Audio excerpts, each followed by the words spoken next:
राजस्थान के बाड़मेर जिले की सीमा से सटे एक पुराने वीरान किले का नाम है रक्त दुर्ग। लोग कहते हैं कि वहां रात होते ही एक औरत की चीखें गूंजती हैं, घुंघरू की आवाज के साथ साथ चूड़ियों के टूटने की कराह और अग्नि में जलती आत्मा की सिसकियां। गांव वाले उस किले के नाम से ही कांप उठते हैं। ये कहानी है तापस रानी की, एक रानी जिसकी सुंदरता के चर्चे दिल्ली से ईरान तक थे, मगर उसका जीवन एक ऐसे भयानक धोखे और आत्मा तक को झुलसा देने वाले प्रतिशोध की कहानी बन गया जो आज तक खत्म नहीं हुआ। 15वीं सदी में राजपूताना के सबसे समृद्ध राज्य बेलनगढ़ पर राज करते थे राजा विजय सिंह राठौड़ और उनकी महारानी थी तापस रानी।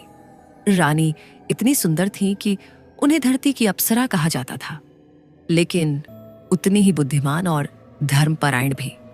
राज्य में कोई भूखा नहीं रहता था और महल में संगीत, साहित्य और न्याय का बोलबाला था। पर एक दिन महल में आया एक आगंतुक, एक चित्रकार, नाम था सूर्यकेतु। वो कहता था कि वह पूरे भारतवर्ष की सबसे सुंदर स्त्री का चित्र बनाना चाहता है।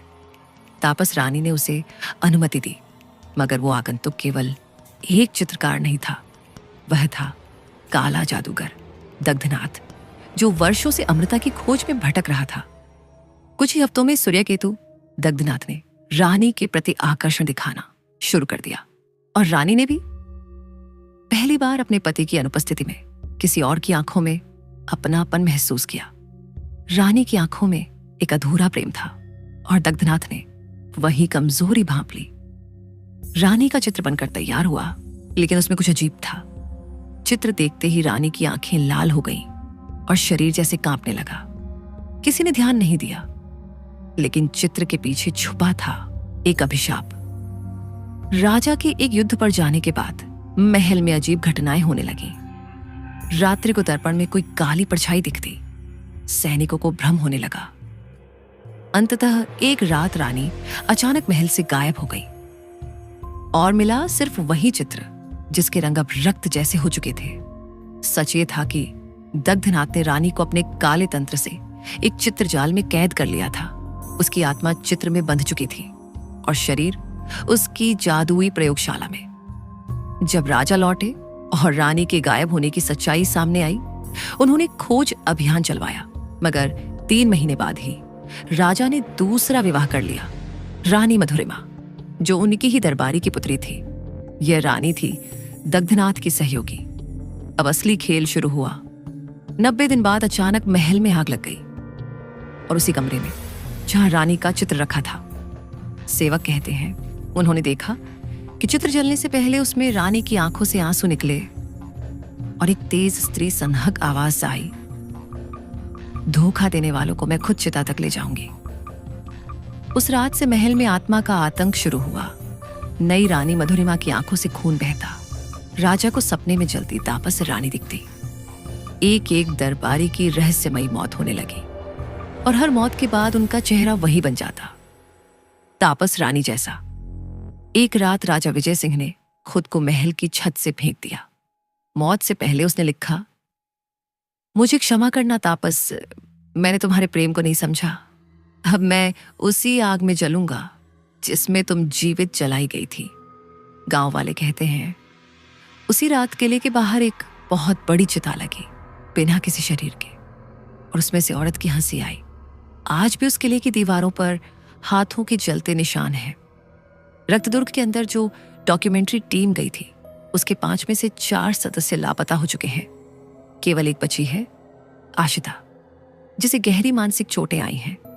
उसे जयपुर के एक मानसिक अस्पताल में भर्ती किया गया है। वो बस एक ही वाक्य बार बार दोहराती है, मैं तापस नहीं हूं, मगर अब मैं वही बन चुकी हूं। डॉक्टर अर्केश पांडे को इस केस में दिलचस्पी होती है। वो पैरानॉर्मल मनोविज्ञान के विशेषज्ञ हैं। आशिता से मिलने के बाद वो बताते हैं कि जब आत्मा बहुत जलकर अधूरी प्रतिशोध की स्थिति में रह जाती है, तो वह किसी कमजोर और टूटी चेतना में प्रवेश कर सकती है। तापस रानी की आत्मा अब आशिता के भीतर अंश रूप में मौजूद है, पूरी नहीं, लेकिन इतनी कि अब वो अधूरा बदलाव पूरा कर सके। अर्केश को पुराने महल के तहखाने से एक सीलबंद तांत्रिक पुस्तक मिलती है। रक्तविलासी संहिता। इसमें एक गुप्त समाज का जिक्र है जो स्त्रियों की आत्मा को बांधकर उन्हें अमृता की सीढ़ी बनाता था। दग्धनाथ उसी समाज का हिस्सा था, लेकिन वो सिर्फ एक एजेंट था। मुख्य नेता आज भी जीवित है। नाम है राजगुरु शंखपाल, जो अब एक प्रभावशाली बिजनेस टाइकून है और तांत्रिक हीलिंग इंस्टीट्यूट चलाता है। शंखपाल अब आशिता के पीछे है, क्योंकि उसमें तापस की अधूरी ऊर्जा है। वो चाहता है उस ऊर्जा से रक्तविलासी यंत्र को पुनः सक्रिय करे, जिससे वह खुद अमर और देवता समान बन सके। पर आशिता, जिसमें अब तापस की चेतना उभर चुकी है, उसका एक एक राक्षसी रहस्य जानने लगती है।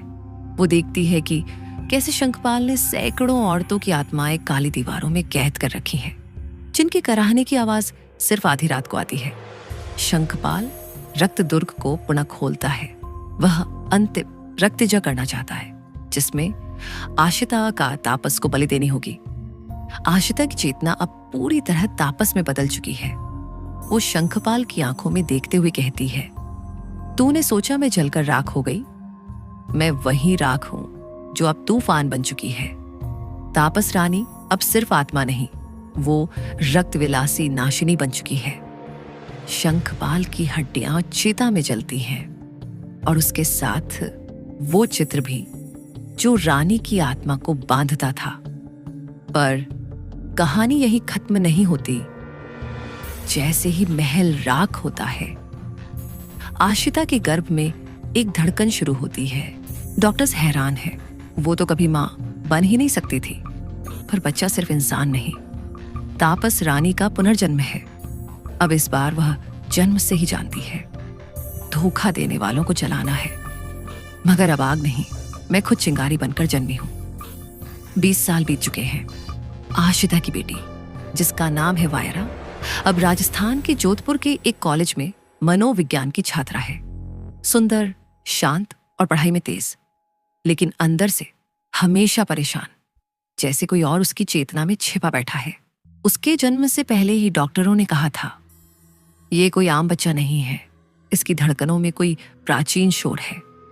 वायरा को अक्सर बुरे सपने आते हैं, जलता हुआ किला, चूड़ियों की आवाज और एक औरत जो बोलती है, अब तू मेरी चिंगारी है, जो अधूरी रह गई थी वो तू पूरा करेगी। वायरा के सपनों के साथ साथ जोधपुर में अजीब घटनाएं शुरू हो जाती हैं। एक पुरानी हवेली की छत अचानक जल उठती है। एक प्रोफेसर की आंखें खून से भर जाती हैं और वो बस यही चिल्लाता है, तापस वापस आ गई। राजकीय संग्रहालय से एक चित्र चोरी हो जाता है, वही जो कभी रानी तापस का था। इस बीच वायरा को अपने हाथों पर जलने के निशान दिखाई देने लगते हैं, जो हर अमावस्या की रात गहराते जाते हैं।